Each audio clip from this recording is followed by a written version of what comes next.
Let's start with the governor there. We do have some microphones going around. Okay, I will use this.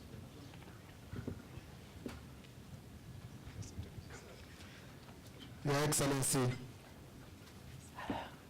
my name is Ambassador Hussein Dado, the Governor Tana River. Before I ask my question, I just want to have a small confession to make.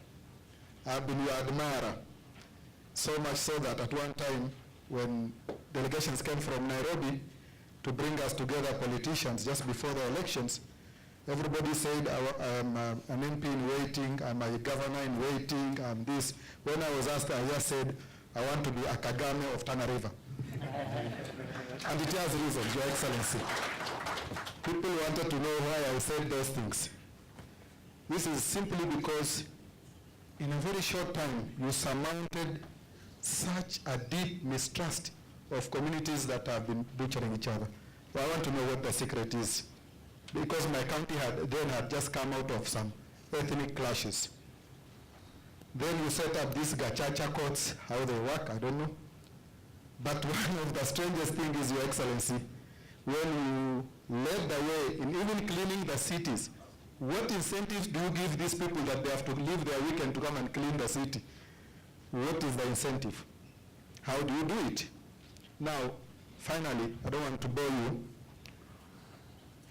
When you rolled out devolution in Rwanda, did you at any time think back and say, hey, am I giving too much power away to the devolved units than having it at the center?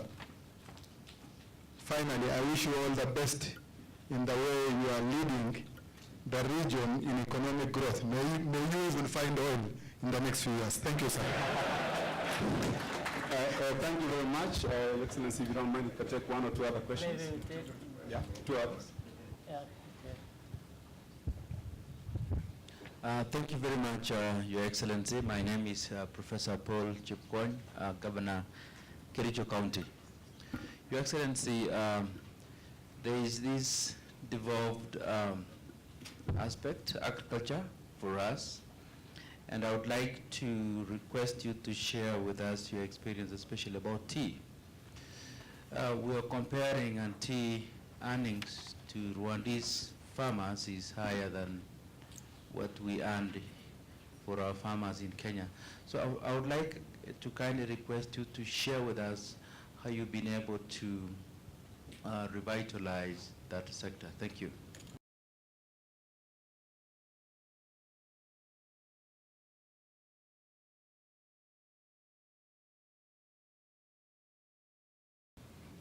Thank you very much, Your Excellency. I must also say, like other colleagues, we are very proud of you. I wanted to ask, there was a time, and I hope I'm correct, where there was some religious instruction in your country, something around the 40 days of a purpose-driven life. And I wanted to know how that can happen by a secular state in an entire country, and also how you make people volunteer. It is so difficult to get people to volunteer. Like sometimes we want to clean towns and people ask for money, and it's their own towns and they've made them dirty. And really one thing that has interested me a lot about Rwanda is how you develop the soft infrastructure, which midwives development, how that has happened in your country, sir.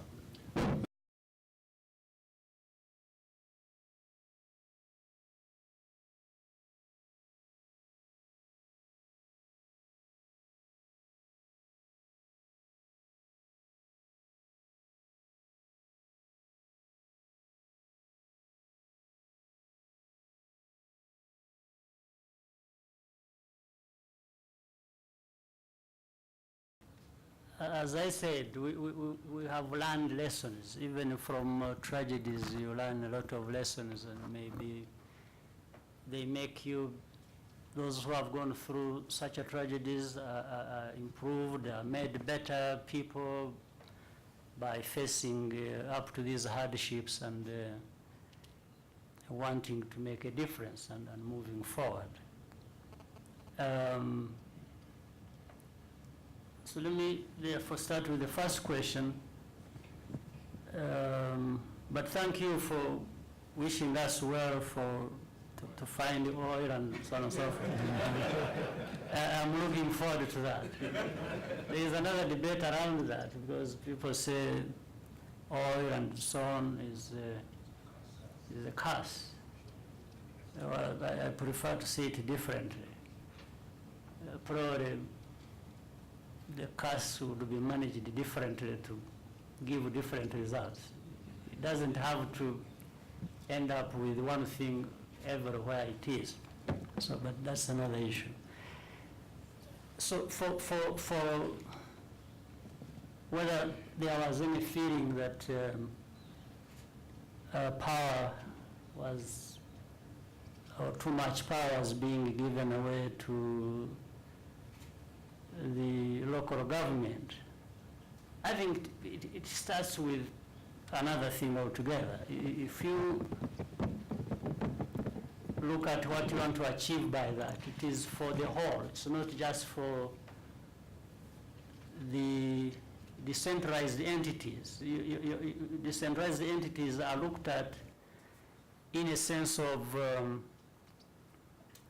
efficiency, in a sense of reaching the grassroots, in a sense of, but at the end of the day, you have in your mind the whole. How does the well-being of a district or county or whatever one may call it, in and by itself, how does its health look like? And how does the other one look like? And cumulatively, how does the health of the country look like? I think this is, you are not thinking about one without thinking about the other. So they are moving together. It's like you are in a vehicle, you know, it has 4 wheels. These are 4 different wheels in different positions.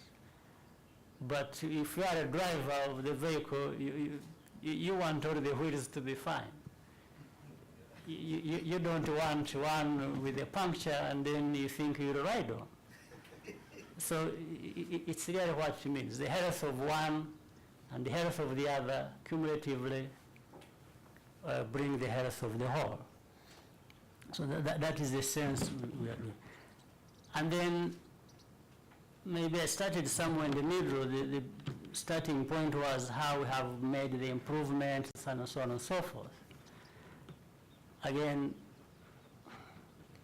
as I said earlier, having a conversation is very important.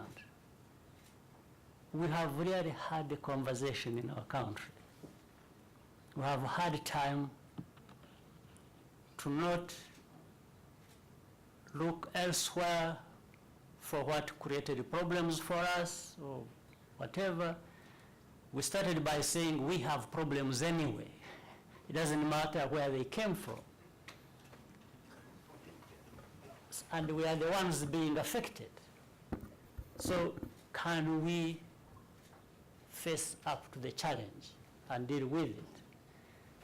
Whether it came from outside, whether the problems came from outside, that will be a lesson for us so that next time it doesn't happen. But what we have to deal with at this very moment is to deal with what we are experiencing that is affecting us so badly. So we have a conversation and say, so how can we overcome this?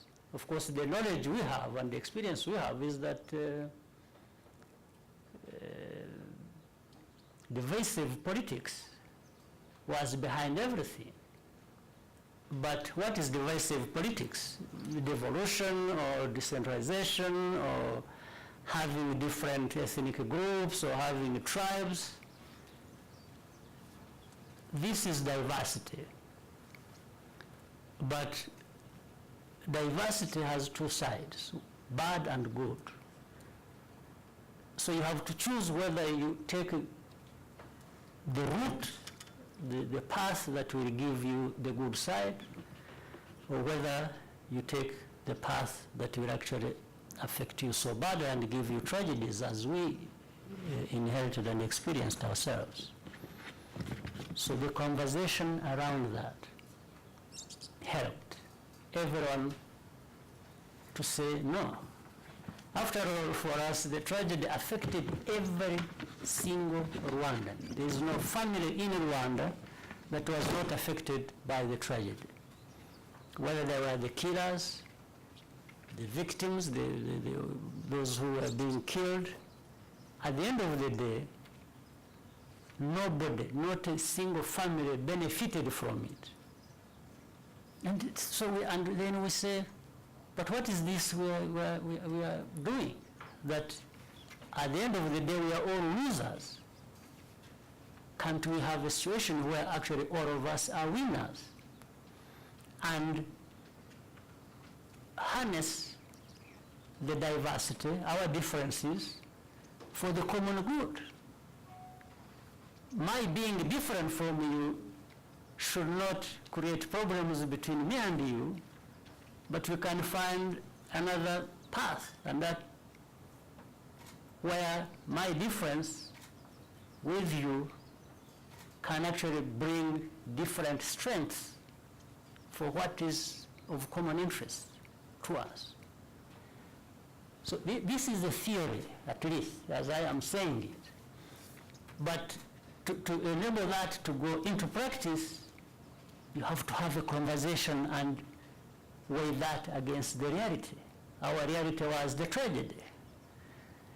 And this theory, therefore, in the conversation was, therefore, does it make sense to you or does it make sense to me? Why don't we do things differently and get to different results that we all seek to obtain? So that's really what happened in Rwanda. So we moved from the understanding, from the theory, from the understanding of the problem, to now doing things that would result into tangible benefits that the citizen will say, you know what, we should have done this long ago, because we are seeing results. We are seeing results of harmony, even in a situation where people are different or have different views. The aspiration is one. It's the well-being of every individual. So that's what has been. So and that's why I was careful even in what I said in my speech. There is really no miracle. There is no magic. It's understanding the problem and forging ahead and doing what you understand that will bring a difference and give you the results you want. For example, the example you talked about of the city, in fact it is not the city that is just clean, it's now the whole country. Let me tell you, sometimes provocation, we've been very provocative,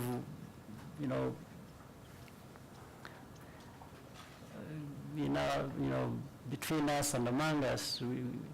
And therefore, in my speeches, sometimes I would go, I have many town hall meetings, I go to rural areas, and there are tens of thousands of people coming to, and we sit and talk for like 4 to 5 hours.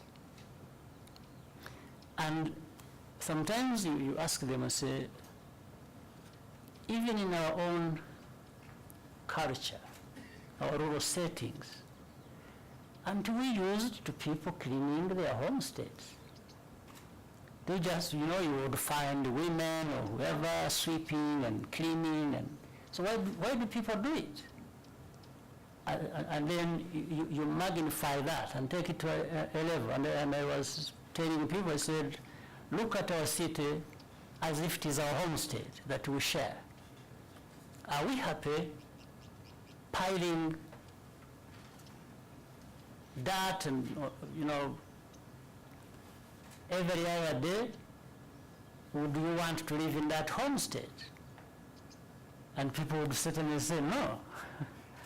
I said, Next thing, cleaning our homesteads and our environments. Do we need donors to give us money to do that? We have needed donors to give us money to do some other things. But do we need donors to give us money to clean our homesteads? And people would say no. And then the next thing I would say, so why don't we do it?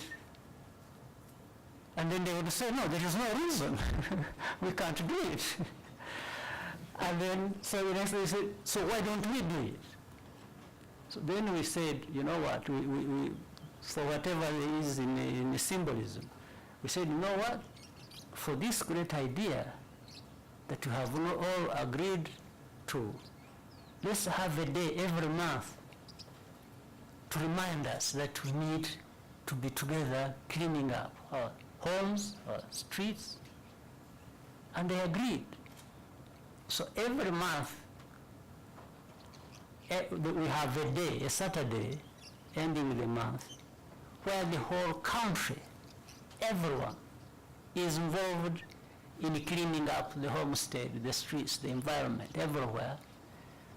The whole country, from morning 7 o'clock to 10, and then between 10 and 11, we sit and have a conversation. And there differences come up. People will say different things and in different ways. But it's a conversation for our common good. So this is how, for example, it evolved. So one thing leads to another, to another, to another. And you can forge unity where there is a lot of differences. Or you can lose that and say, okay, we need to be different, but fine. You need to be different, you have to be different. You are different anyway, but are you going to base on that to bring down the country or to destroy yourselves, or you should use that for the good of everyone and maintain being different. So these things have helped us, the conversations, but also alongside that, things being done to give us tangible results, which we are even able to measure over time. We have put mechanisms in place to keep measuring what we are doing, what it is giving us vis-a-vis the problems we have and that we want to address. So we do that. In the local government system, we have something called performance contracts, where for us, the heads of districts are called mayors. They have executive secretaries, and across the country, each, first of all, at the central government level and at the district level, we identify what needs to be done. People in the districts identify what needs to be done. There are national goals as well. So we are trying to have a conversation what everyone's role is in this. And at the same time, once you have drawn that, then you say, okay, we will hold ourselves responsible, accountable, and we will hold each other accountable. This is how even decentralized entities, at the beginning it was difficult. It will always start slowly, it will have a lot of problems, but you need to keep working at it. Our decentralization system wasn't working from the beginning because districts mobilize their own resources at their level, but there is more money to come from, and especially at the beginning, there is more money to come from the central government rather than what they can mobilize. And when we agreed we are going to do that, at the end of the quarter of the year, they will tell you, you know what, the central government, the ministries refused to send us the money, so we couldn't do much. And in the evaluation and monitoring of the whole thing, how it was working, and in the contracts, then we assemble together, we have times we get together and then hold each other accountable. So we ask the minister, I say, why didn't the minister release funds they were supposed to release for this? And or the others would say, no, but you got the money actually. Why didn't you do what we agreed you were going to do? So we are there holding each other accountable. Yes, so it starts slowly. It doesn't work at the beginning. There is so much of wanting to retain and control and say, no, I can't give this, I can't do. But at the end of the day, the message sinks. It keeps sinking in people's minds. Say, no, after all, what do I want to achieve? And how can I achieve it without working with the other? And so on. So that's how I took a lot of time on the first comment or question because it was a bit broad and maybe it helps. So the second about tea and revitalization. We have revitalized our agriculture generally in many ways, looking at one, trying to provide food security and nutrition for our people. We need a healthy population, part of which comes from whether they have food and whether they have good food and so on and so forth. But then we also went into that part that gives people incomes, money, and that's where tea comes up. We have been a tea growing country for quite some time, as you know, and in fact, even before I came to be where I am, a lot was already happening. Even before I returned and got back to my country, so many things are happening in the tea sector. But every time we would want to say, maybe there are reforms needed to be carried out in every sector, all aimed at maximizing what the citizens of the country get from that. And that's how we came to tackle even the tea area at that, which involved there were some,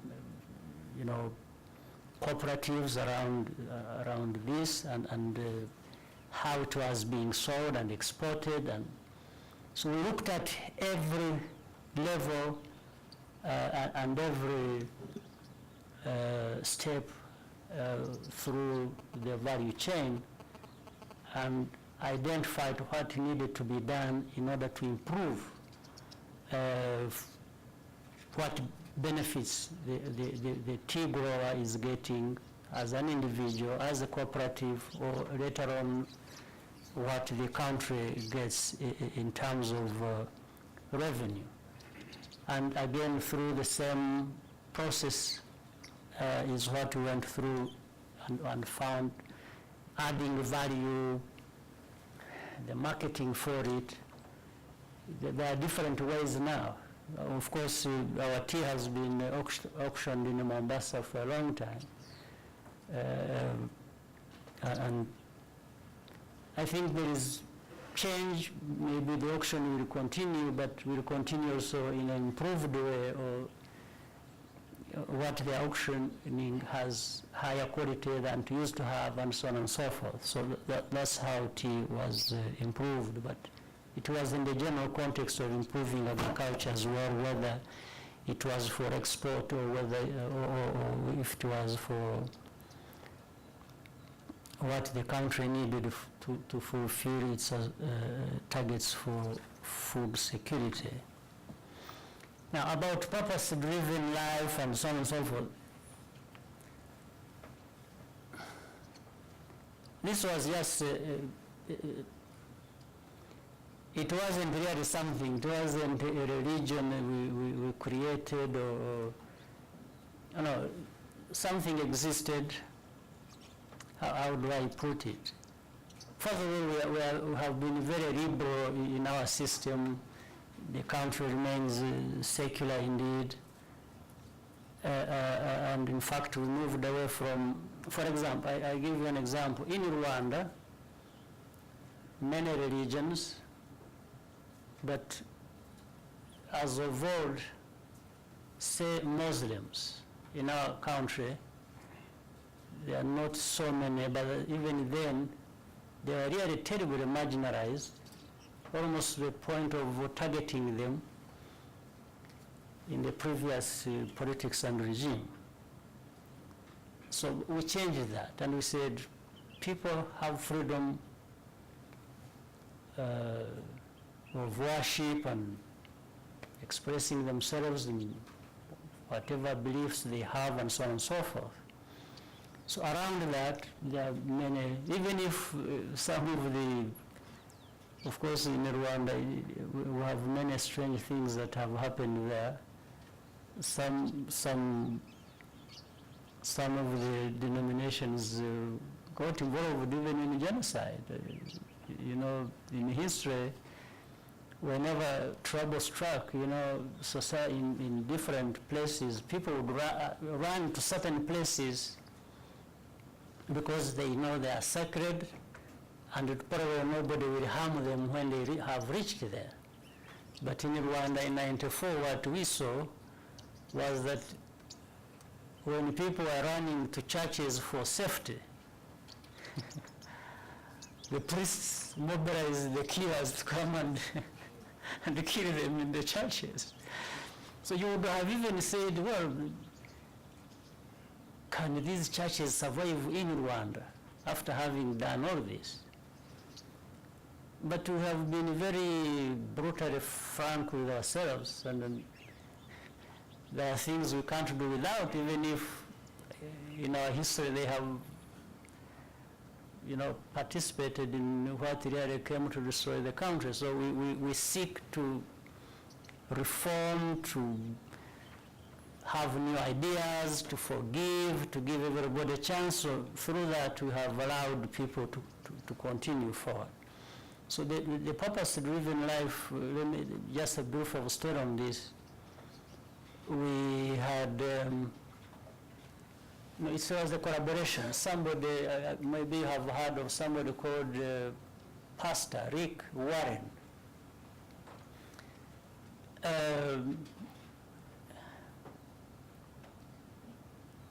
He wrote a book which entails some kind of philosophy which I liked myself.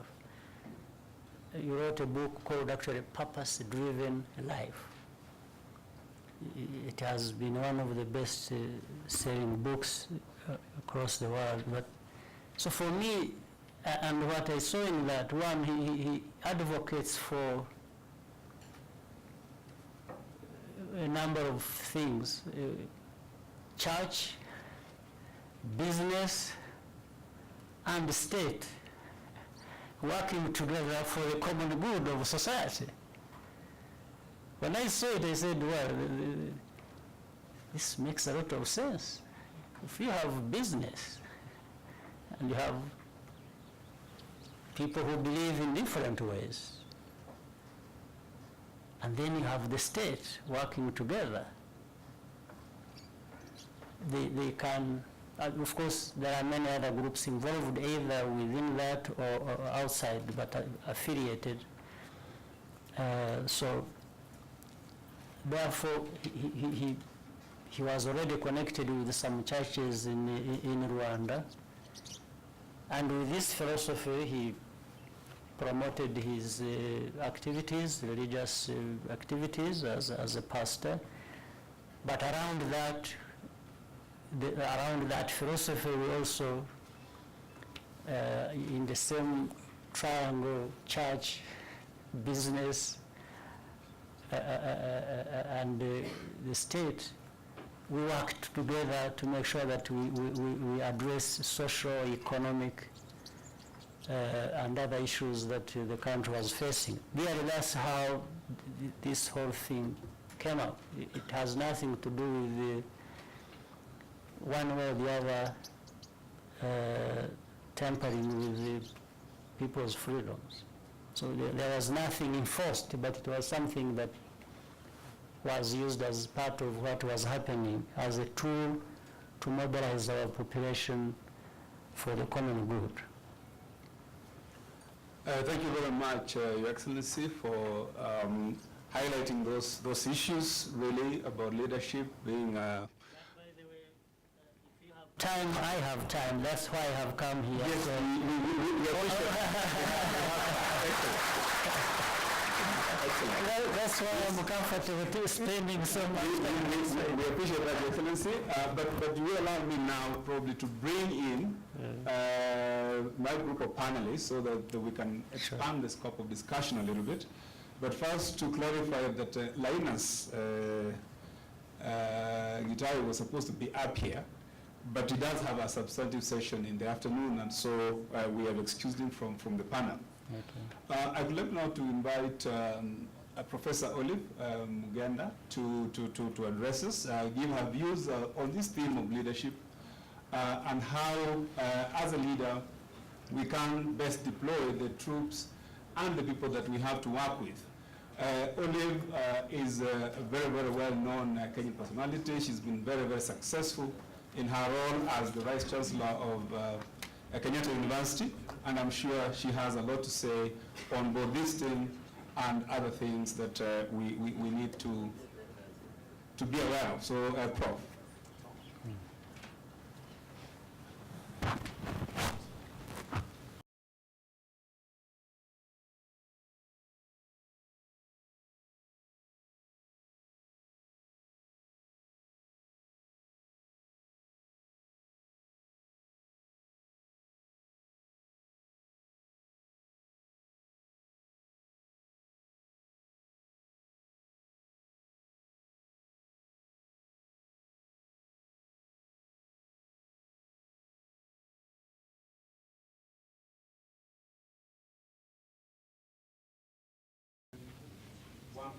So please, do you have a mic? Good afternoon. My name is Abdikadir Suleiman. I'm the Chief of Staff, Isiolo County. On a light note, as I was walking in, someone mistook me for Rwandese. But I told them I'm a Kenyan because of my physique. First and foremost, I would wish to congratulate Nation Media Group for giving us this opportunity. It's a rare opportunity that normally comes along people's way. Engaging a transformative and charismatic sitting president of a neighboring country. Thank you, Nation Media Group. Some of the questions that I had were already answered by His Excellency the President. The issues of cleaning the cities that we do not need to get donors. I also wanted to ask on how he managed to build cohesion and stability in his country. And I've also learned that we do not also need donors to come and help us build cohesion and stability. It's only a change of attitude. But my question is to His Excellency the President, is that you've managed to introduce laptops to pupils in your primary schools. You are also changing your education system from Franco to English. And you are doing all this within a very relatively short period of time. We need to know the magic behind this so that we also learn a bit from your country. And finally, with the permission of my honorable governor, I would wish to request that Kigali, the clean city, becomes a sister city to Isiolo city, so that before Nairobi takes over in terms of cleanliness, Isiolo gets on board. Thank you so much. Thank you, thank you. At the back there, please.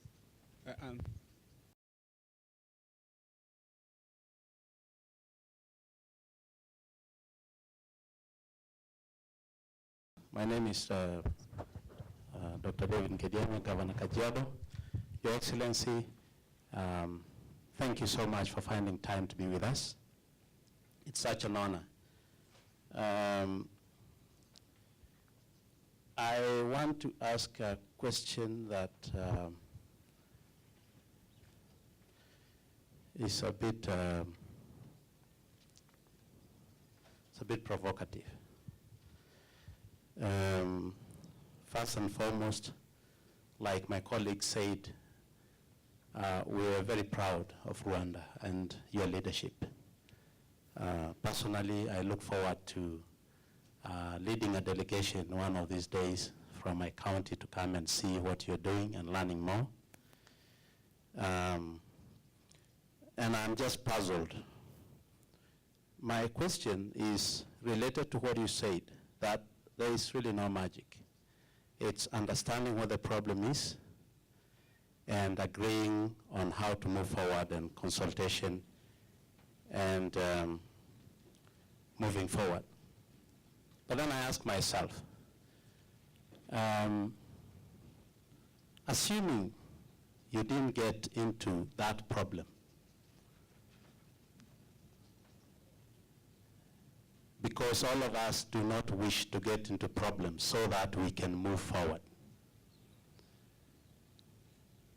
Do you think Rwanda would have turned around in these years, or it would have taken a long time? So that by drawing an analogy, we can say that if people don't go through turmoil, they don't learn fast enough, and so they dilly-dally, waste time, they don't listen to each other. And so they have the luxury of not listening to each other because they have time and they don't have one common thing they really fear.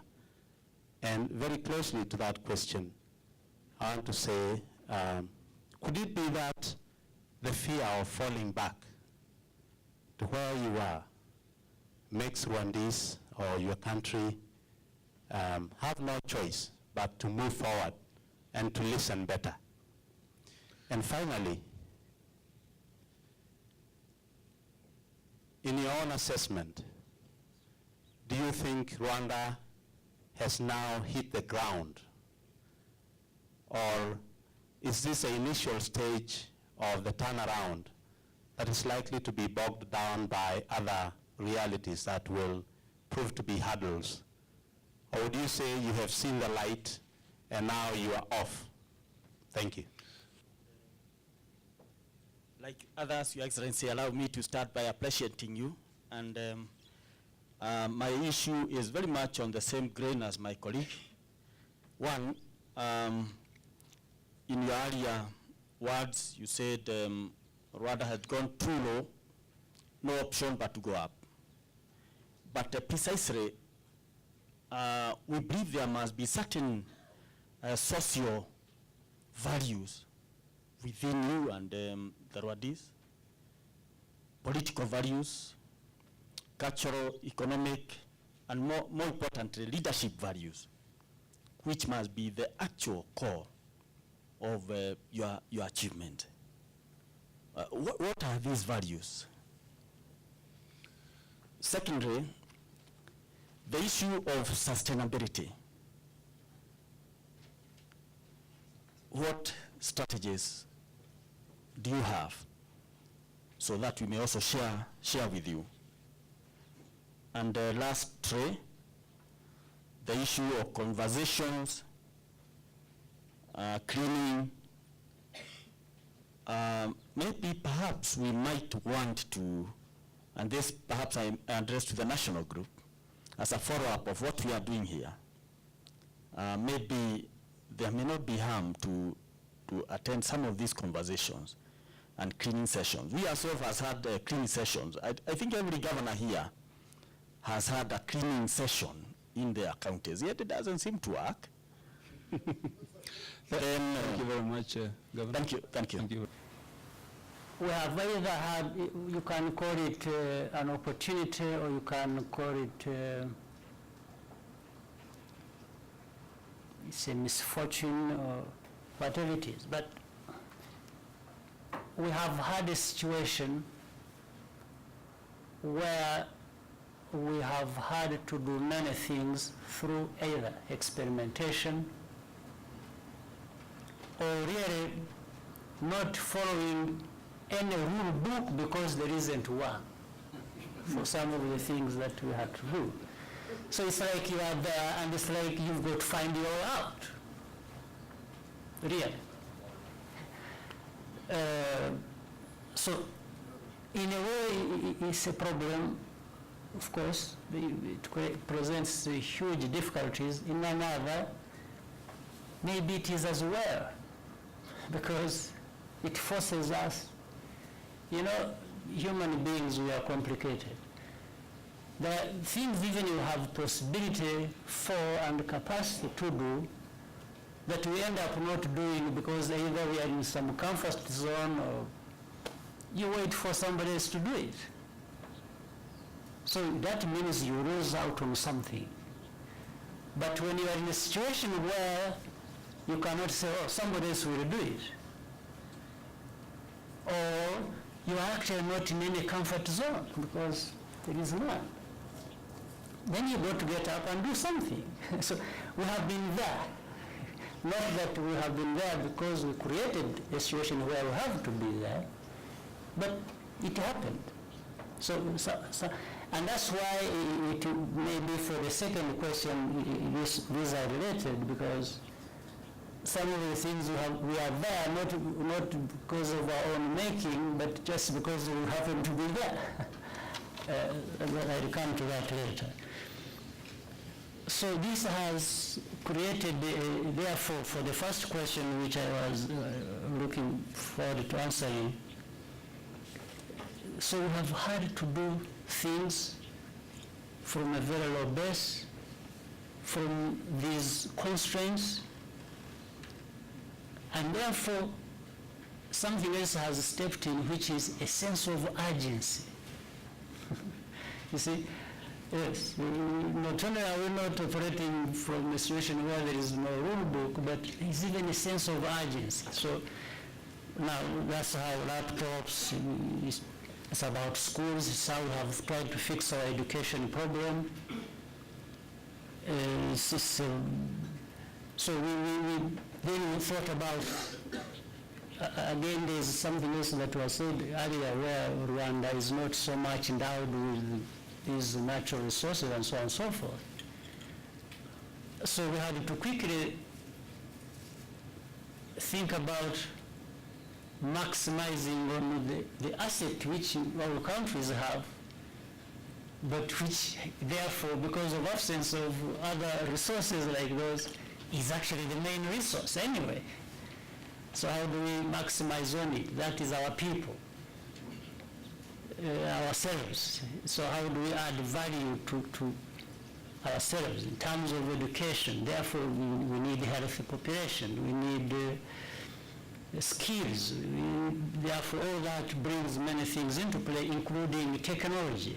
So that's how actually the laptop issue that was raised came about, to the point that we invested in a project that happened to come up at a certain point, and the person behind it happened to be a friend of mine. I knew him even before this issue came up, some professor at MIT called Professor Nicholas Negroponte.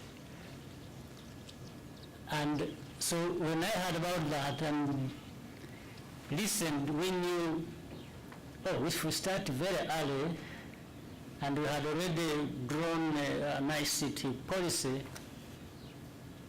we started investing in our children, so that as they grow up, not only do they have possibility of knowing many other things, but they will be exposed to science, to technology, to research, to so many things, in the quest to improve the quality of that single resource asset that we have in ourselves and our people. That's how the laptop. So that we couldn't wait. Our people couldn't wait to say, oh, this will come at some point. No, it had to come as well as we could bring it, because we were thinking of how we educate, how we direct the education in the right way to maximize the quality and therefore the improvement of the resource we have. Then from English to French, again it came up because of many factors. One was, you see, we had in the history of Rwanda, just a quick example, I grew up in Uganda. I left my country when I was 3 years old, 3.5 years old. Grew up in Uganda and stayed there for close to 3 decades as a refugee. And and many others grew up here in Kenya. We have many Rwandese who lived here as refugees in other places.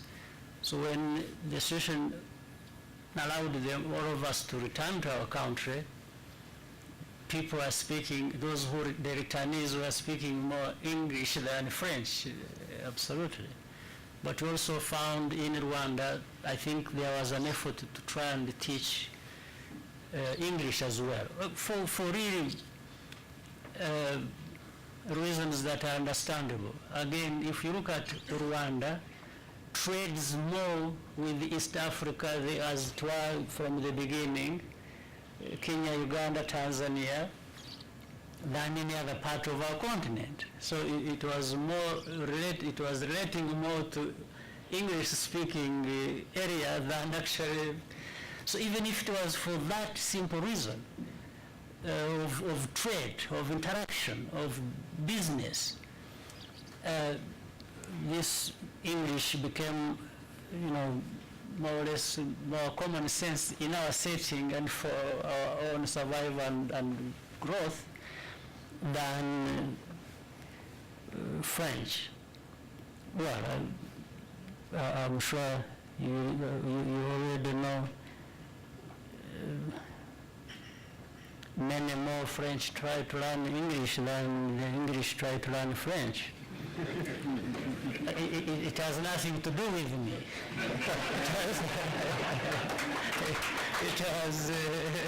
It has more to do with the realities of the world we live in. Yes, across the world, English becomes a language of business, it's of technology, it's so many things. So I'm sure nobody will hold me responsible for this. So that's really, we went straight for the reality and said, this is it. And it has benefited us. When we look back with some of the ventures we undertook, we are not having any regrets. So for partnerships, the last part of the first question,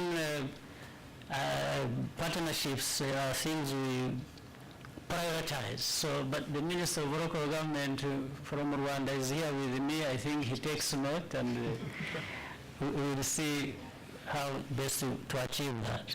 Let me again quickly go to the second question, more provocative indeed and broad and all things, but very, very instructive in a way. Now, as you rightly put it, and as maybe I had alluded to during my speech, really I cannot be sure. I can't say that, no, we were seeing change happening and things would have been better anyway, or even to this level we have today, even if Rwanda was not to have a tragedy.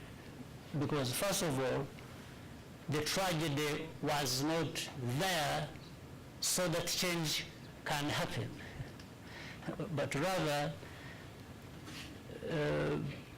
tragedy happened because of the underlying factors that were begging change that was not happening. This is very hard. And structural and very deep, and things that people had ignored both inside Rwanda and outside of Rwanda. I have just given you one quick example where I grew up in a neighboring country as a refugee, and there are hundreds of thousands of people who are like me, who are stateless, and the country, the administration, the government leaders were not interested in dealing with that problem. Instead, they were saying no. That problem doesn't need to be resolved because the country is too small. So for those Rwandans who are living outside, better stay outside. The country is too small. In fact, they used to say the glass is full. This time not even half full, but just full. So you can't add more, and that was it. But at the same time, these very Rwandese who were outside of their country and stateless, wherever they were also being told, well, this is our own country, mind your business. You have a limitation. You can come from here and stop here. You are not one of us. We're only so good as to put up with you and allow you some freedoms that you deserve, but as a refugee, you're not one of us. So you had the people here caught up in between these two things.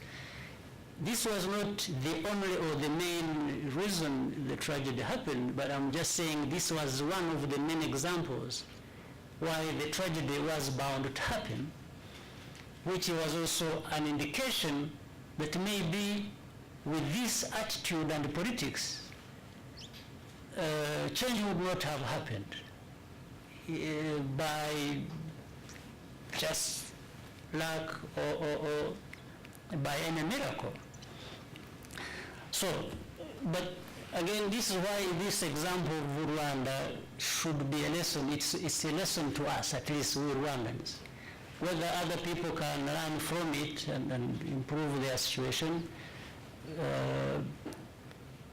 I would have no grudge with anybody who wouldn't want to learn from this situation, but I'm sure those who may pick a thing or two that can inform their own actions and politics, they will freely do so.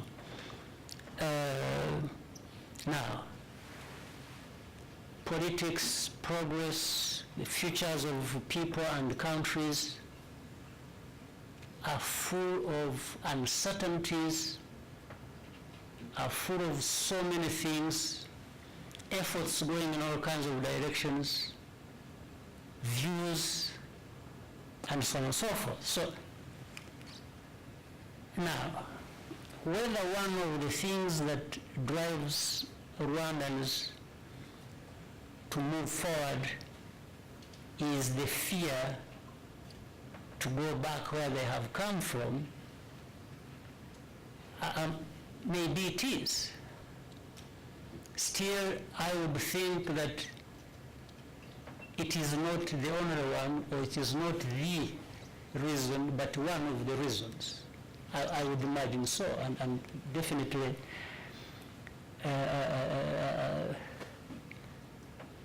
I don't know if a society like ours in Rwanda would be so forgetful, or I don't know what else to call it, that we would not be minding taking care of the very things that put us where we were 20 years ago.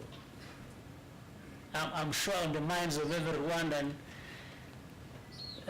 whatever they are doing, whatever new things they are confronting, they have learned lessons from this past, and they would want to say, is doing things like this possibly going to invite or take us back to the other situation? Or can this situation of 20 years ago revisit us by doing certain things? It operates in people's minds. I wouldn't, but let me put it differently again. Suppose the tragedy has not happened in some places, and there are many more places where tragedies have not happened. What is on these people's minds as they move forward into the future? Do they design and think about the future in a certain way, or do they do things in a certain way as to avoid certain things in their future, but rather maximize on how good the future can be? there's something that drives their minds, something that they're influenced by to be able to move forward. So in Rwanda,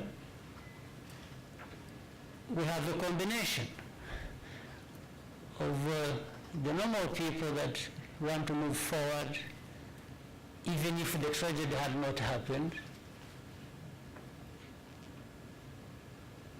but also now there is the additional lesson, if you will, or drive, because we have already had a tragedy. So we have these two sides combined. Maybe it puts us in a place where we can make sure that our future is stable, is what we want it to be. So that is really the other part. But I think, given the lessons of the last 20 years, we are seeing progress, and indeed we are focused on saying, can we maintain the progress? Sustainability, the issue that comes in the third, it's always part of what we are doing every day. That's why, as I said earlier, in our local governance systems and so on, these contracts, evaluations, monitoring of what we are doing, involving the citizens, is making sure that there is sustainability, because if you did something at the top and on the ground you have people either not participating or not even understanding what is being done, then sustainability will be very difficult. We will face challenges. But if you are having the bottom and up communicating and soul searching and working together and minding that there is a responsibility for each of them and working together, you have a bigger chance to achieve sustainability. So this is what, and of course about values, there is no doubt about values. Rwandan society has had its values. As we read in history books, Rwanda became a nation state, has been a nation state since the 13th century. And until recently, when some visitors came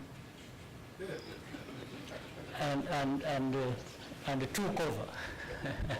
And then we say, so even what we are trying to do today, and we are trying to be cognizant of modern ways of managing the states and states' affairs and other things and the societies.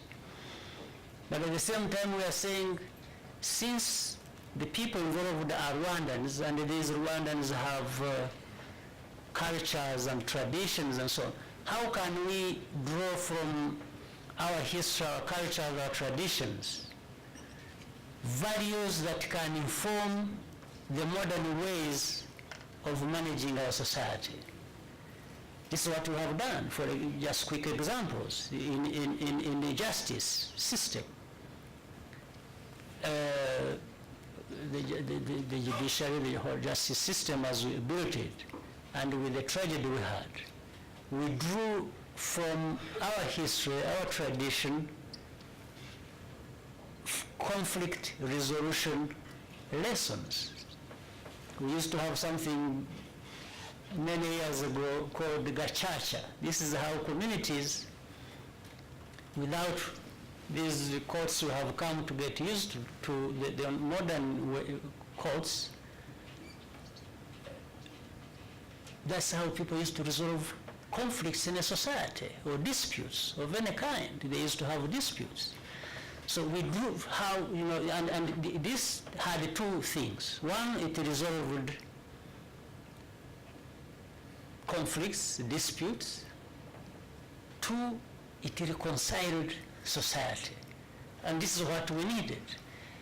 It's not if you have done wrong, you are taken there, you are sentenced, you're sent to prison, and that's it. And you close your eyes and say you've done justice. Well, in a modern way you can do that and you've done justice. But in our situation, we couldn't do that. We had hundreds of thousands, if not even millions of people, not only who were affected, but actually who committed a crime. So if we waited to go through the normal justice system, we probably would never have seen justice to be done, and we would have remained with a fractured society that would not have made any progress. So we went back to our days and said, how about Gachacha? How about allowing our society to look each other, in the eyes and say, you know what, you did wrong, you did forgive me, I'm sorry, and then, and so on, for the sake of stability and where to start from in order to move into the future. Of course, we were criticized.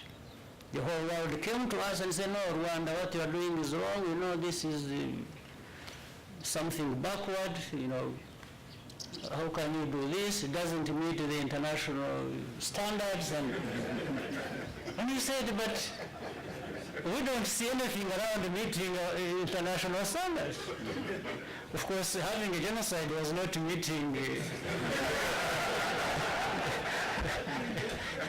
simply was not meeting I don't know which international standard was that. So I said, but as long as the ultimate result is having a stable society, people, getting together again and thinking in a normal way and acting in a normal way and moving forward, then we move towards those other international norms and standards that we can, but we started from this. And anyway, we even asked them, the people who are criticizing, we said, look, it may not be meeting the international standards. You may be right. Tell us what meets the international standards that can help us out of this situation. And not a single one had a suggestion. So they were just criticizing but not providing an alternative. So these values are there. We have applied them in many ways. So there is Gachacha, there is Umuganda, there is community service, there is, all kinds of things.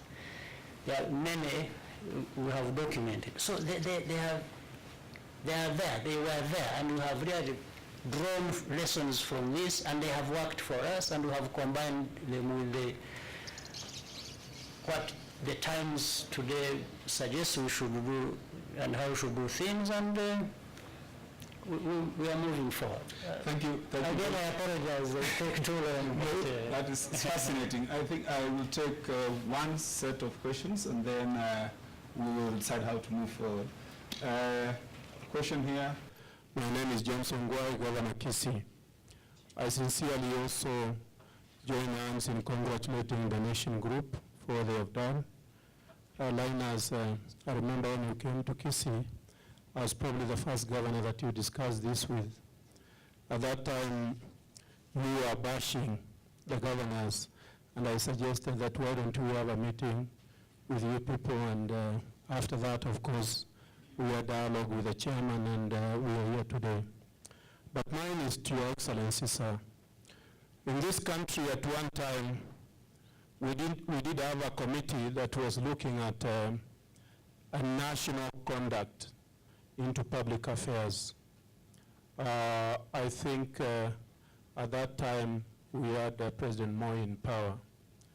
Then the intention was for us to see whether we can have a nation that is able to live together in harmony, where the conduct of the nationals of that country, not only public officers, but everybody else, is such that it's a nation that you can be proud of, like your own nation. That came to pass. The report was there, but it must be somewhere in the archives. I just want to learn from you in your own country, since you people are together, what you have done with the tragedy that you had, to have a conduct in a nation that is really something to behold, especially when you look at the whole area of cleanliness, and even the way that you've managed your own country. The second issue is the whole issue of standardization of public services, issues of equity in the delivery of services, and even in resources. In certain countries, I don't want to talk about my country, but you get resources being distributed in a manner that is uneven. What have you done in your own country? And also in the context of the decentralization program that you have, which isn't very clear to some of us, what have you done? And finally, in the context of that decentralization, how is the legislative agenda managed at the local level? Thank you very much, Your Excellency. Thank you, Governor Kabul.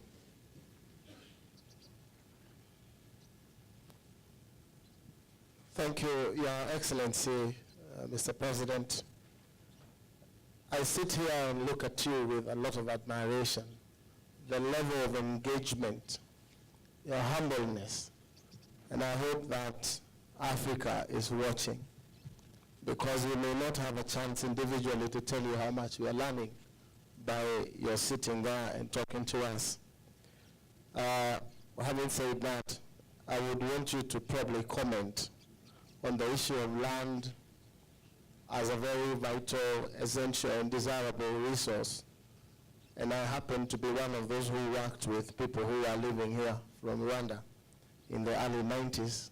And I knew that Kigali was a very highly valued land. How you have dealt with speculators and problems that emanate from land.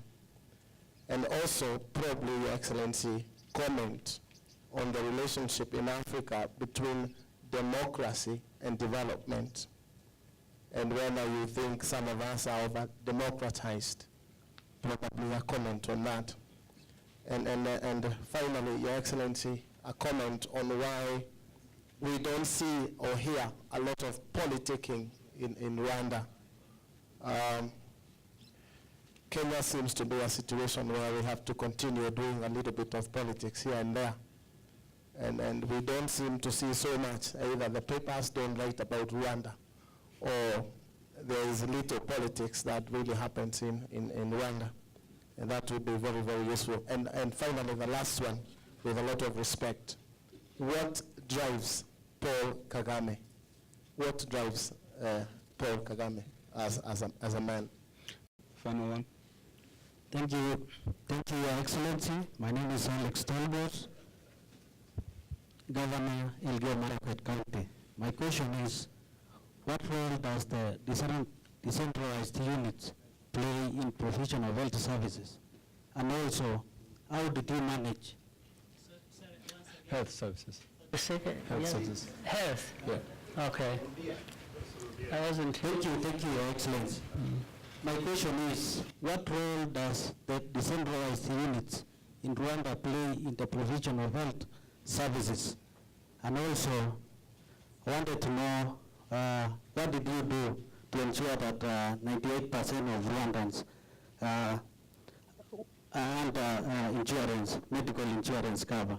And also, what role does women play in the development of Rwanda, considering that in Kenya, all the 47 counties, you don't have any single woman being a governor and also a senator. And these are the decentralized units in Kenya. Thank you. Thank you very much, Your Excellency. Thank you.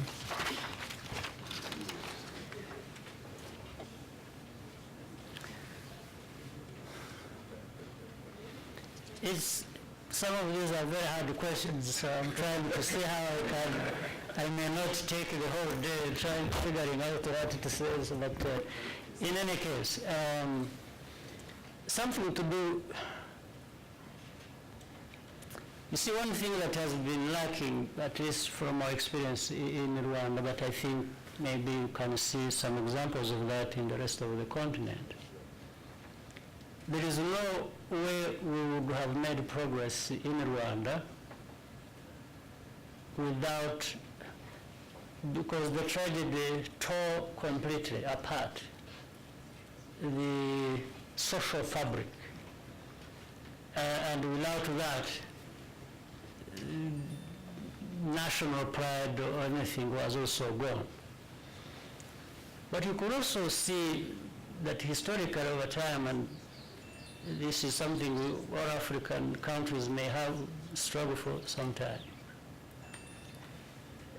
a mindset has got to change in order for this to be addressed. We could see when we took over even from this mess of our situation that Rwandans were used, the majority of them, sitting back, being sympathized by, people who had the means, and actually Rwandans had come to believe that would do good as people who mean well, who have the wealth. They are developed countries will always bail them out. If they are hungry, they will bring them food. If they are sick and have, they always bring people to treat them and give them medicine. If there are no schools, of course, you have so many, maybe some good people will show up and come and pick a few children and adopt them and take them out to go and study. This is the state of affairs as to where. So you could see something was lacking, which speaks to lack of self-belief and pride and, so in trying to bring that back and strengthen it and continue building on it, we had to raise these issues honestly and challenge ourselves and even give specific examples and say no. And it is related to what we earlier said when we were saying, do we need donors to give us money to clean our homesteads, to clean our homesteads? It was the same conversation. And from that, we held ourselves accountable. So there are certain demands that were made of ourselves. And that was to say, no, but are we the people that cannot grow food for ourselves and feed ourselves? We have to wait to be fed by other people. So, and from that develops not only the mindset or the attitude, but also how does one, or how do the public servants conduct themselves vis-a-vis those they lead or they serve. So that is how many things started happening. And it starts with being or promoting accountability. There has to be accountability. A leader should be accountable. There is the horizontal level of accountability, there is also the vertical level of accountability. And we started putting structures in place to make sure that this actually happens. Again, this is where leadership comes into question. You may know a lot of, and I guess all of us tend to know what we need to do or what the responsibilities we have are. But whether we do things even based on what we know we should be doing is a different matter. So the difference, therefore, is made by a combination of leaders or leadership and a vision. You have to have a vision, you also have to have leadership. And leadership here shouldn't mean the president or so on. It's these structures, it's these institutions and those who operate in them to make sure that they have this sense of responsibility on delivering on the results expected of those they lead. So with that in mind, a certain level of conduct develops from these questions that are raised daily about this service, about this leadership, but also within where you want to take the whole country. and Rwanda, we have tried this and making some progress in forging not only the national kind of conduct, but actually national, some identity. You know, a nation is like a human being, just one person. A nation has to have a character as well. Even with the kinds of diversity in a nation, at the end of the day, a nation, if you are talking about a nation, it forges a character. There is something you can describe the country to be, or a nation to be, by looking at the total sum of what is happening there and where it is going. So this is very important. This is extremely important that this kind of national conduct, the national identity, the vision, the leadership are fused into something that propels what is there experienced or seen in any society. And of course this leads to the other things you asked. They are related, whether it is distribution of resources or equity and making sure that everyone participates and is a beneficiary and has a voice.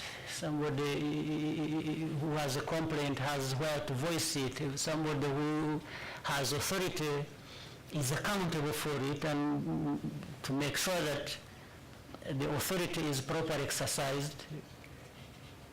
All this results into what you later on see, if that has been done well, where there is a sense of equity and therefore resources being part of that or reflecting that. The next question is about land. Let me tell you this. I have had countries with land problems.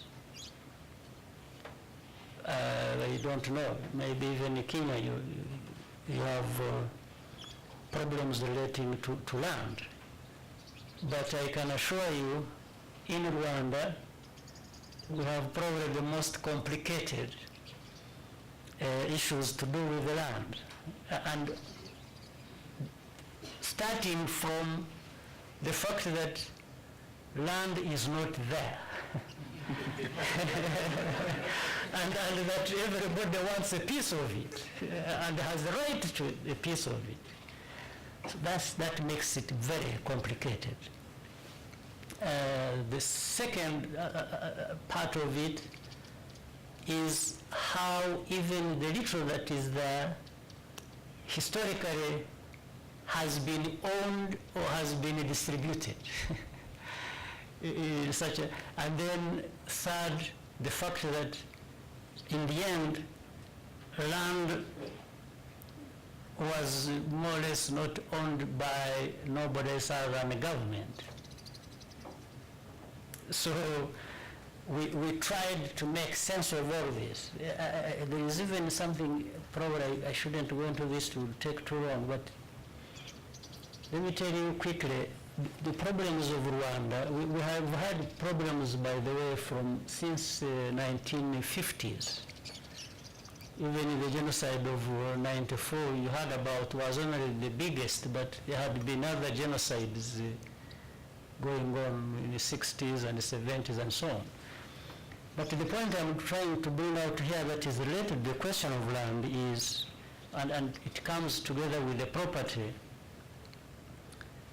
You see, when you had hundreds or thousands of refugees leaving the country in the 60s, the government distributed the land that belonged to those who fled to other people, gave them actually some of the pieces of land or plots that belonged to these fleeing refugees were given as reward or different, tokens to different people.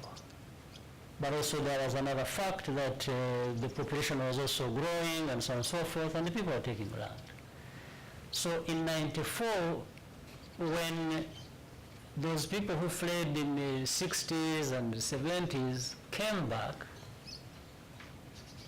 They came back to Rwanda and they could identify, this was my land, this was my house, and so on and so forth.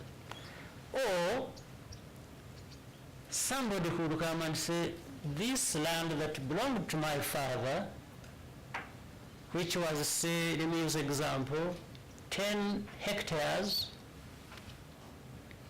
now is settled on by 10 families. Now, while we were figuring out what to do, then the new refugees of 94 who had fled across the region also came back. So we had claimants, everyone saying, this is my land. You had one family coming back and saying, this is my land. And then you had other 10 people coming and say, no, this is our land. So it was a problem. It involved too many things. One simple example, what we did was there was no law we could base on anyway to sort this out. So what we did was to say, you know what, let's use politics, good politics, or politics of common sense here. If my father had the land and I came back and actually found the land, but I found 10 families settling on it, it would be difficult to say I want my land back, because you are thinking of where do 10 families go that start settling on it, even if the land actually legally or otherwise belongs to you. But there are these 10 families who were settled on the land in whatever manner. Where do you put them? So what we did, we told the old refugees, we said, when you come back and find your property, don't rush to destabilize those who have been settling on it, who have come back or who are there. Let the government look into it, allow the government to have a discussion with you over it, and we see whether the government can give you compensation or can find a way of accommodating you on this same land, where each one of these 10 will lose something, a piece, to accommodate you. So which means you are not going to have your original land. Maybe you have a small piece of land, and like anyone else, we can understand your grudge, but we also understand their grudge and their reality. So much as everyone seems to be losing here, at the same time everybody is winning there, because at least it allows them somewhere to start from. So this was a very serious matter. But the other thing we did was, we have a game park in Rwanda, and part of it, a very big part of it, had animals, and some rich people would just come and happily enjoy shooting animals in this place, pay a few dollars and you fly back home. And they said, no, this time we are going to send these animals to the real park we are going to create and use this big area to settle people. Of course we had problems. People were telling us we can't do that, it's unheard of, and so on. We are destabilizing animals, and so on and so forth. But they were shooting them anyway. So we said, no, but we are actually keeping these animals alive. There's not going to be any more shooting of animals. And we are going to squeeze the animals a little bit in a reserved area, and settle people in this place, and that's what we have. So those who have been to Rwanda in the northeast where there is a place called Nyagatare, which is developing very fast into a city from a trading center, and there are people settled there with the cows. They have farms there, livestock, and they have farms. They are growing crops, and that place was a hunting reserve. So we used a combination of,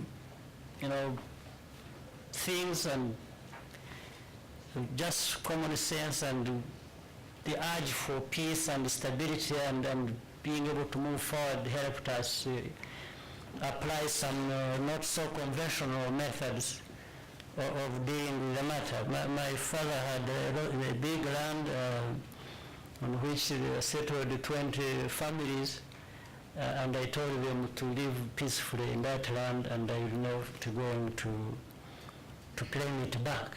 And so I went and lined up to have a piece of land from that hunting reserve myself. So now the other most interesting part of but we have really settled down, but we have also changed laws. Now people having pieces of land, they are covered by law, and the pieces of land belong to those who hold them. It's an asset they can use for wealth, and it's a bankable asset now. That has helped us. So that is land. Now, the relationship between democracy and, say, development or something? Yes, right. This is a question that comes up every day, and it is similar to another question I will probably talk about that comes, I face every time, but maybe even the people you explain to don't. They just are interested in asking questions but not interested in listening to the answers. So that's why it keeps going around. Let me raise this issue. For me, and in Rwanda as we know it, it's not either or. It's not that either it is democracy or it is development. No, for us, it is that democracy and development are actually bedfellows. They sleep together. They are there, they need to be together. Maybe in that marriage, one acts better than the other, or one moves faster than the other, but they are really together. That's my starting point. And the other differentiating factor is that, you see, development is easier to measure than development. Democracy. Than democracy, rather, sorry. So development is easier to measure than development, than democracy, because there are certain things you can do and you can see with your eyes and say, you can go even into numbers with the development, even if it doesn't say everything as one would want it. But with the democracy, the problem is there are two things that combine. One is the actual thing happening. The other is the context in which it is happening and how they relate, that are hard to measure. And this is to be compounded, what makes it even more difficult is that for democracy, everyone has a right to give it a definition as they want to see it, and everyone thinks he's the only one who is right. this is the problem. Of course, as you go further, it even gets more complicated. I was saying that in a general sense, that everyone has a definition and everyone thinks they are the owners who are right. Now, from that, everyone now is divided into two. There is everyone that I belong to, and probably most of you here, meaning Africa. Then there is another everyone that belongs elsewhere. And that other now has had the monopoly of defining democracy. So this complicates the problem. Even if actually what they are talking about or they want is there and they are seeing it, they have the right. No, they don't have the right. I think they have the power. Because having the power is different from having a right. Because that is if you have the power given to you by the right. And that is if you don't abuse the power. So that in most cases, power is abused to misdefine what is there, what is happening, because of certain interests. If the interests are not fulfilled, even if what is happening is actually what should be happening, they will say, no, this shouldn't be happening, because it does not, in a very subtle way, answer to the interests. So I'm going to this just to show you it's a complicated situation. It's not a plain thing. It's not plain sailing. It's not a definition of black and white. So that becomes. So for me, it's both. And it should start with the people that are concerned in any situation. In their conversation, their discussion, their soul searching, in their problems and ups and downs, are they coming to some agreement, some consensus that this is something working for them? And then from there, how does it relate to other universal values? Because that is also very important. There is no nation that is an island. You can't say, oh, me, I'm right, this works for me, and that's it. Don't ask me questions. No. It can't happen that way. You also have to be asking yourself, but how does this thing that I'm satisfied with relate to what we universally subscribe to? It's very important, and that's indeed where the tricky part is, but we have to live our lives too. We have to move forward. We can't get stuck in the disagreements or apportioning blame and quarrels and so on. Even if that is necessary, it has to have an end point or a lifespan, and life should continue for people, especially largely. So democracy, yes, very important. Development, absolutely important, because actually one feeds the other, and you have, at the end of the day, a healthy nation has a good balance of this, even if the two are not in the same measure. So that is, then politicking. Politicking in Rwanda, I think why maybe there is not so much noise coming from Rwanda is that there was so much that there is no more.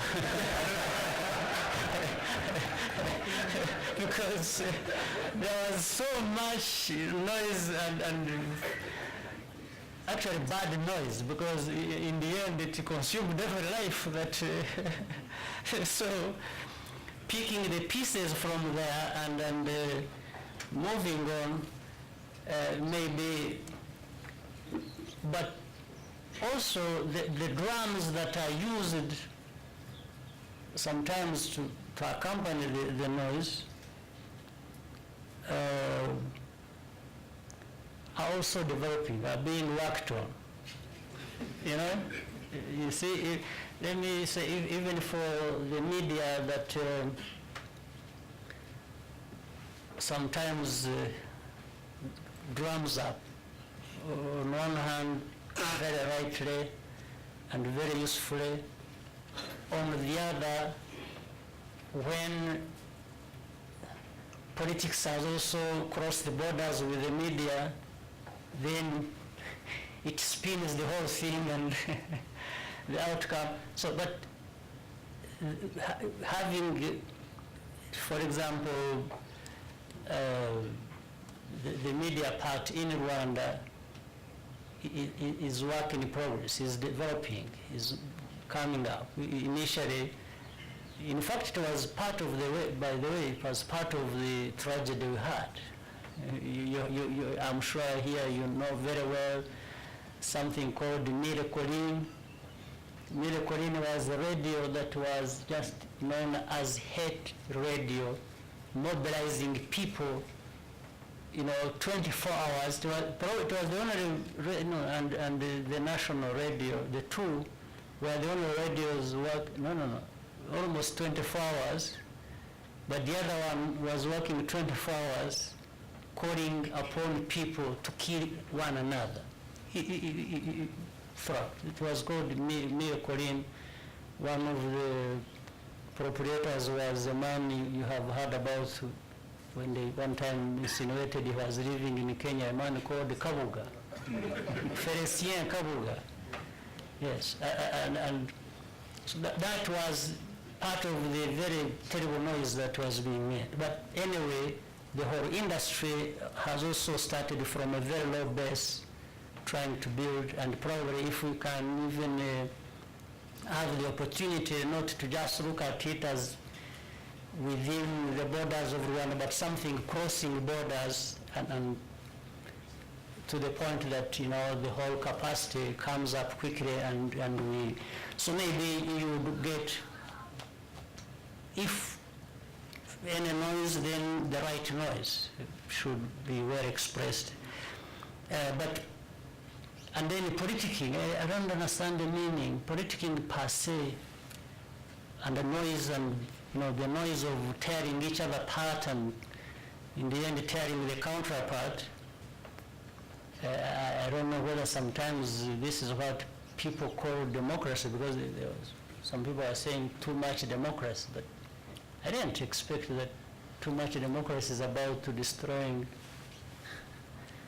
what you want to build. No, democracy is freedom, allows freedoms and all kinds of things to happen within legal and other frameworks that are aimed at maintaining the stability as well of everyone, of society. So where there are noises, maybe part of it, right noises, and they need to be encouraged, but in the right direction. But the noises that are not healthy and are aimed at just destroying, they need to be managed properly, minding that whether it is democracy or development or the two coming together, is about the health of the nation, of people. It's never to destroy, it's about building every time. So, and again, there is nothing like black and white in this. There are always gray areas in between. And the narrower you can make the gray areas and have Crichton issues, I think the better, but there is no country that would claim monopoly or perfection of one of these things we're talking about. It's always struggles and fights and noises, but at the end of the day, what do you have as the net result, as at the other end? Is it something that is good for the people there, or that fits also in the international norms, and move forward? And so, thank you. Well, thank you very much. I was forgetting the most important, but I only wish I knew, but I think, really, to be fair, two things, and there are things I can't answer, not because I don't want, but just because probably I can't. For any person, all of us, I believe, you are defined from two perspectives. Two perspectives. One, there is one part you may not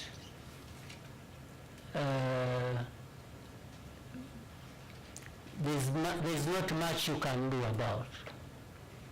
There is the other that you can also. One is the nature, when you are born, and your genes and so on and so forth, you cannot, you are born. You happen to be a father of your, a son of your father, and you didn't decide that. it happens. That has something that lives with you or you live with. Then the other is nature, the environment. The environment you interact with, you live in, that helps shape you. Yes, you know how. So the two combine to form the person you can say, what is it that drives him? What is it that, why is he doing that? Or what? And I'm saying that for everybody, it's not just me. So in a general sense, it derives from that as it derives from somebody else. So, but if you will, the answer also, part of the answer maybe you might be looking for is that the environment has also added a lot to part of the drive, or what drives me. The life I have lived,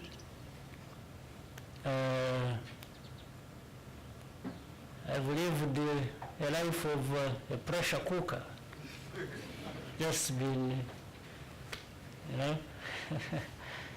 the pressures there have acted on me, and I'm sure everybody else has their share, but I have had more than the fair share of the pressures. So that I did not waste either. So it may be that shapes the person, but for the other nature, I can't tell. But again, I'm here, I happen to be in a position I'm in today. So I have to make sense of it. I have to say, why am I in this place? And again, for me personally, really, it wasn't a case where I happened to be here by writing an application that I actually want to be.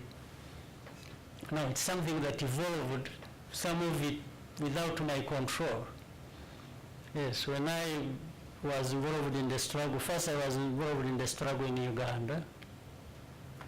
As I grew up in Uganda, I joined the military in Uganda, I became an officer there, and I joined the Ugandan struggle and so on. that's why I built my, shaped some of the things I'm able to do, and then during the struggle, again, one of the founders of the organization that led the struggle in Rwanda, and then fought wars there again. So 5 years in Uganda, 4 in Rwanda, but never in these trenches did I ever think of or even aspire to being the president of my country. Never. I would be telling lies if I said, I was there. No, I was there thinking about my life and survival because I wasn't most of the time I wasn't sure I was going to survive to see the next day. So I never, but things evolved and I would find myself, even in 94 when after the genocide and when we were going to form the government, there had been the government and then there was some peace agreement that we had reached in 1993 of Arusha, which brought all political parties together in Rwanda, including government and so on, and then this time it was RPF. There was no more peace agreement because of the genocide that took place and the removal of the government that was so after that we had to form a government, and the truth of the matter is, so what the RPF did, the party I belonged to, the Rwandan Patriotic Front, instead of saying we take over and lead the country ourselves because we had overthrown the genocidal government and we were the ones in charge, we said, okay, let's go back to the peace agreement of Arusha of 1993. And as we were doing that, both in my own party, because I was leading the struggle when I was the commander in charge, people had almost taken it for granted that I would become the president. And in fact, even when I was putting together these parties, they also expected, naturally, that but I told everybody, including my party members and my own party, said I wasn't ready to be president. They should look for somebody else, which they didn't like and which they came to hold me responsible for later on when things went wrong. It's like, we told you. So they are telling me, we told you, you are the one who has caused these problems by refusing to be there in the first place. But really, I'm therefore saying, so I effectively told them I wasn't ready, and I didn't feel like, and I told them I can't play any other role. So in the party we selected another person to be the president. From 94 up to 2000, there was another president, not me. And so when that president, I'm just saying this to show you how the other one came about, but later on, when he got ran into problems with the transitional parliament and removed him, then the party and others came back to me and said, we told you last time in 94 you refused. You said, now this time what are you going to say? You see what I mean? In fact, I had other plans which didn't materialize. I had at that time wanted to go and get involved in some things that concerned me, education and do other things, and leave politics even. So, but then the ship was turned around, and so driving is what I'm doing, what I would be doing at any moment. I put my heart and soul into it. I do it to the best of my knowledge and face the challenges there are. If there are good things, we go along with them and share everybody. If there are fights to fight, we fight them, and that's how we move.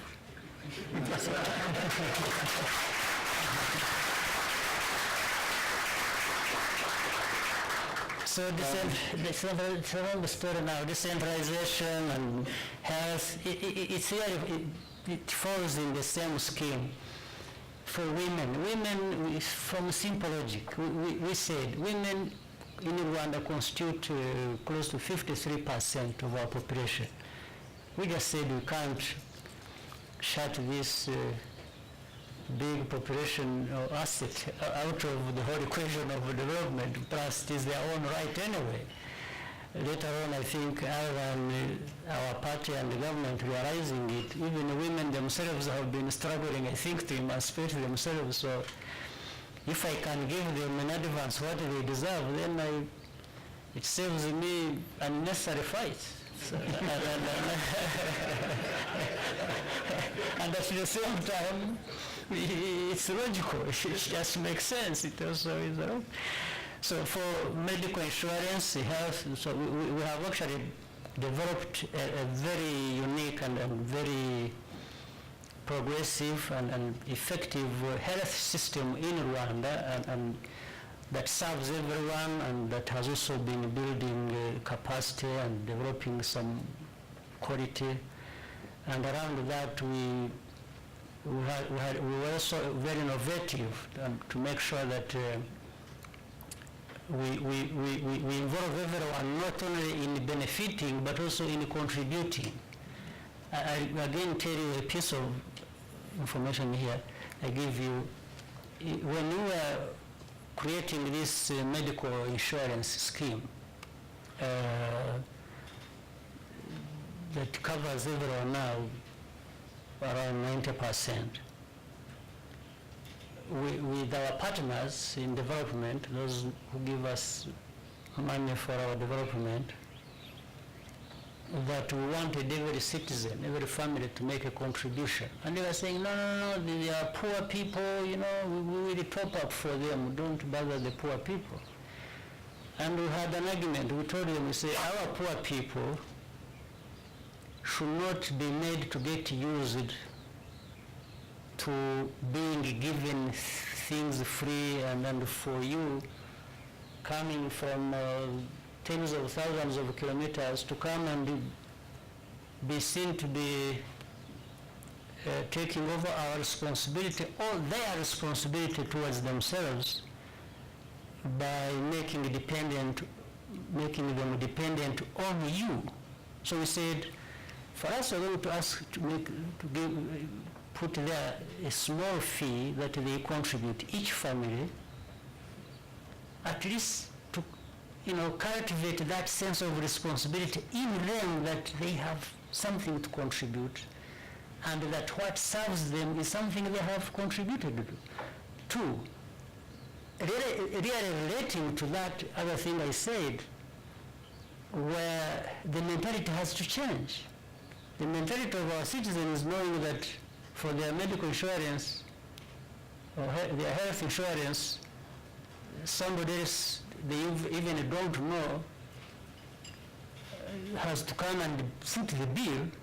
No, we try to say, no, foot the bill yourself, but we can.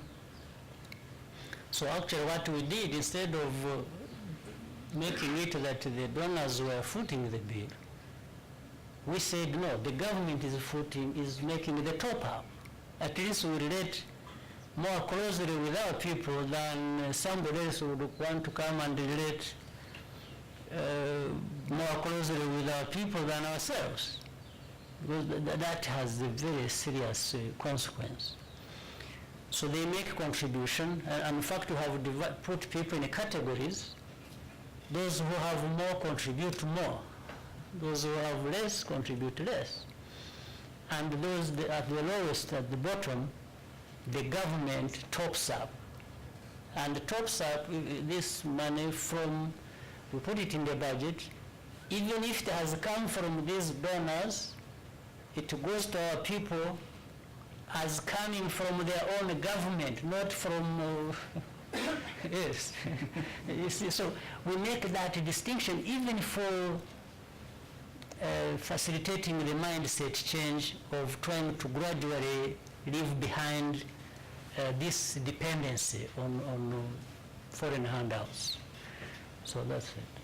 Thank you very much, Your Excellency. You will admit that it's been 3 hours of fascinating journey across Rwanda's myriad challenges, and more specifically, the specific leadership lessons that are coming from President Kagame. The governors and the leaders sitting here will take a lot of lessons back, and we all are sitting in admiration of what you've been able to do, and watching very keenly to see what else in your fascinating journey with Rwanda. I will thank the panel for being very patient. We still have not come to you yet. We will do so after lunch. But I believe that it's going on to 3:15 now, and we will take a break, have lunch for 1 hour, and then be back here to continue with the rest of the program. I'll be upstanding as he walks out.